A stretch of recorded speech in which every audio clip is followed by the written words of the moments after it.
Cooper Marcher here. If there's one thing the royal family loves, it's dogs. Everybody knows about Queen Elizabeth's famous corgis, but the identities of King Charles III's dogs are more of a mystery. The Queen's beloved Welsh corgis will go down in history as some of the cutest British royal family pets. But dogs that the new King Charles and his wife Queen Consort Camilla prefer will give them a run for their money once they take up residence at the palace. When we think about dogs fit for royalty, it's tempting to imagine a noble Great Dane or a racing dog with a pedigree that goes back as far as the royals themselves. But it turns out that Charles's pups didn't come from a fancy breeder at all. In the timeline of royal dogs throughout history, these pooches will come down as the first humble rescues to reach the pinnacle of luxury. And there's one thing we know for sure. We're about to be obsessed with King Charles III's dogs. When we think about King Charles III in particular, another breed is top of mind. The Cavalier King Charles Spaniel, of course. The British dog that was named for King Charles II in the 1600s, according to Linda Simon, a veterinary surgeon and consultant for Five Barks. It's not the preferred royal pooch, though. As it turns out, King Charles III's dogs are Jack Russell Terriers. He and Camilla brought home two of them, Bluebell and Beth, from a London rescue center in 2017. If the new king and queen consort are going to popularize a dog breed, the Jack Russell Terrier is a great pick, says Dr. Simon.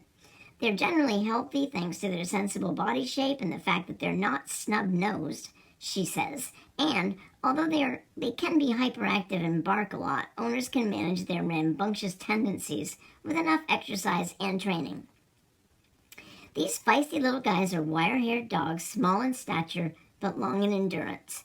Erica Barnes, founder and CEO of Pet Smitten, notes that there's a long-held history about the royals' choices of pets.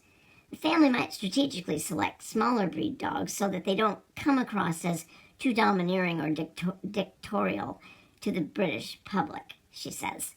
She also points out that Jack Russell Terriers have been bred in the United Kingdom for hundreds of years and have long been included in hunting packs on royal hunting trips. Despite their little legs, they have no problem keeping up with the royals on horseback. After all, they are one of the fastest dog breeds. With enough stamina for a royal workday, that long British heritage and long-standing connection to the royal family, Charles's choice of canine companion makes sense. The fact that Beth and Bluebell are the first rescue pets in the palace is a big deal. Camilla adopted the pups from the Battersea Dogs and Cats home in London, of which she is a royal patron. In an interview with the BBC Radio in 2020, she revealed that the poor pooches were found separately in terrible condition.